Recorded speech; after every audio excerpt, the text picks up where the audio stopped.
You dip your fingers in the water, breathing puffing out in relief as the cool water soothes your wounds.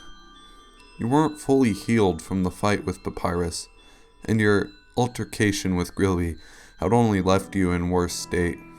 Thankfully, the burns are light, only skin deep and fading fast after eating your last cinnamon bun. You could ignore them, but the temptation of a break is too strong to resist. Flowey rests next to you at the water's edge. Behind him is a light blue flower, towering over him. It makes you laugh a little to see the two next to each other. Flowey looks behind him at your laugh, then turns back, smiling. Hey, try poking that flower. You knit your brow in confusion, but do it anyway. As soon as your fingers make contact, the plant seems to come to life, petals stretching outwards as a familiar, if somewhat distorted voice suggests, Hey, try poking that flower. Your eyes widen. Well, it would be rude not to listen, wouldn't it? You reach out and tap one of Flowey's petals. He laughs when he realizes what you did, looking genuinely happy for what you may think has been the first time since you fell down here. Probably longer than that. Echo flowers are native to the waterfall. They would be the last thing they hear. Not many uses for them though, but they're nice. There aren't a lot of flowers native to the underground. Flowey's smile remains, but their gaze goes a little distant again, just for a second. The pause gives you a chance to change the topic. You don't really want to spoil the mood, but you've been meaning to ask this for a while. Quietly, you ask Flowey why he didn't warn you about Sans, if he knew what was going to happen like he said. Flowey looks guilty, and that's not what you want, but you don't take it back. Before I tell you, I have to ask. You have that power to save, right? The question shocks you. You didn't think anyone knew about that. You hadn't had any reason to reset yet, and Flowey already knows. You nod, wondering where this is going. I thought so. Since you fell down here, I haven't been able to. Your determination, it's stronger than mine, and seems to cancel it out. But before that, I was able to save and reset too. It's the only reason I'm still alive down here. The more dangerous monsters down here have killed me countless times, but every time Sans finds me, or Papyrus strikes me down, I held on, and somehow, well, I'm sure. I know it's not a good excuse, but I didn't warn you because I was scared. After so many deaths at a monster's hands, it's hard to do much more than freeze up when I see them. I tried to hide, but I'm not going to do that anymore. I gotta keep you safe after all, don't I? Flowey looks downcast, and you understand.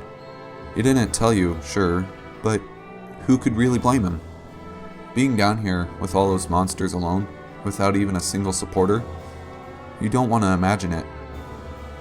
You don't want to know what it's like to die so many times, hanging on with sheer willpower. You reach out with your hand, and Flowey lays a leaf inside it, visibly shoving down his fear.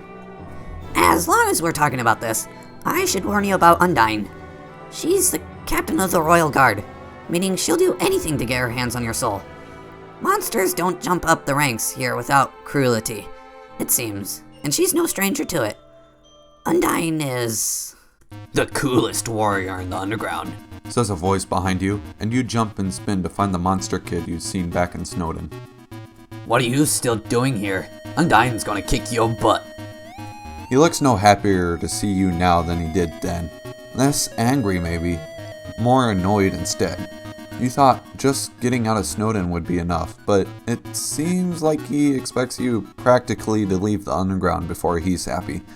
Luckily, that's exactly what you're trying to do, and you tell him as much. He huffs flippantly, seeming not to believe you. Whatever you say, just don't embarrass me, okay? Undyne's up ahead, and I can't be caught hanging around some wimpy loser like you, so scram! He gives you one last glare before leaving you behind. You don't want to keep running into him, but there's no other way to keep moving forward. You're just going to have to be subtle about it, to avoid drawing attention from either the monster kid or Undyne. Deciding to stick to cover as much as possible, you enter the patch of tall, growing grass on the edge of the room. Heavy footsteps reach your ears and you freeze, holding your breath. You chance a look and you can just make out a shadowed form. Built tall and bulky, with one pinprick of light, the gleam of an eye, it seems visible. Could this be...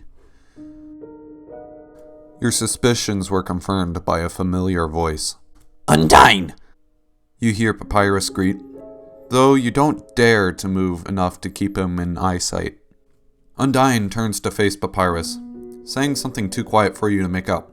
Papyrus's voice is typically carries more than well enough for you to hear it. Of course I fought the human! You really think a human could defeat me? With soul power, I could dust you instantly, so don't talk down to me.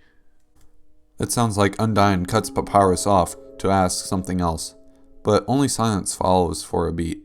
Then, where are they now? I may have let them go.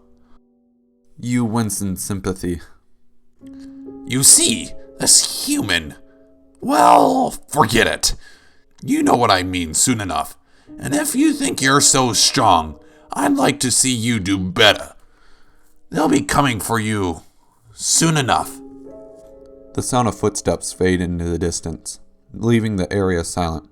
You take a cautious step forwards, the tall grass rustling around you. There's a creaking, screeching sound of metal on metal as Undyne suddenly and violently swings towards you. You freeze again, eyes wide, straining to keep absolutely still and not make any more noise.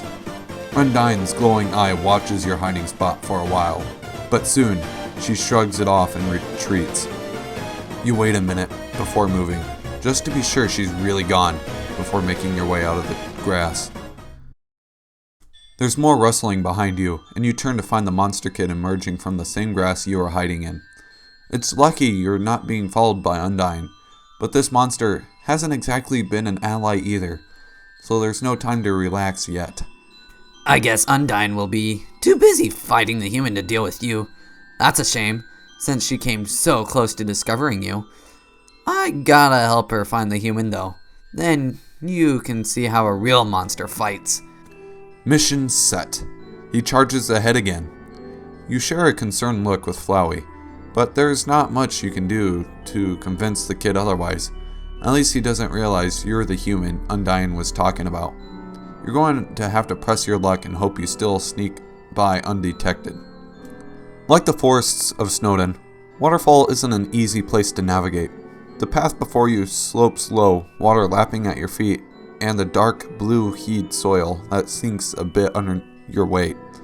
True to its name, water rushes over cliff faces and pools and lakes at the bottom of the cavern. Looking up, you can see the wooden docks of flimsy-looking bridges that loom in the distance, compressing the rest of the area. The water gets in the way, making travel slow and occasionally blocking the way. Like in the past, Waterfall seems to have traps built into it, but you're not sure if they're Undyne's doing, or if they formed naturally and the monsters simply devised a way to cross, which seems to be the case with the water lilies. There are plenty more echo flowers along the way, and you and Flowey make sure to listen to each one. Most are just bits of passing conversation caught by passing monsters. Some are silly, pointed out by Flowey as the good ones, and plucked from the masses by what you can only imagine as a result of repeated visits. Others are more somber or downright scary. It's clear that even a peaceful place like Waterfall isn't a stranger to cruelties monsters can inflict on each other. Monsters who wish for revenge on humanity make Flowey unnerved, almost guilty. The small few who mention surface life make him grow quiet. One flower makes him retreat into the bag suddenly, quiet for a long stretch. All the voices are unfamiliar to you, distorted past the point of recognition, but sometimes Flowey doesn't seem to share this problem. Maybe Flowey has come here before and listened enough to know who the voices are.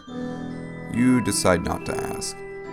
Aside from the flowers, the journey is accompanied by stretchy, ruin-like text along the walls. Every once in a while, a plaque will break up the smooth blue wall on the left side.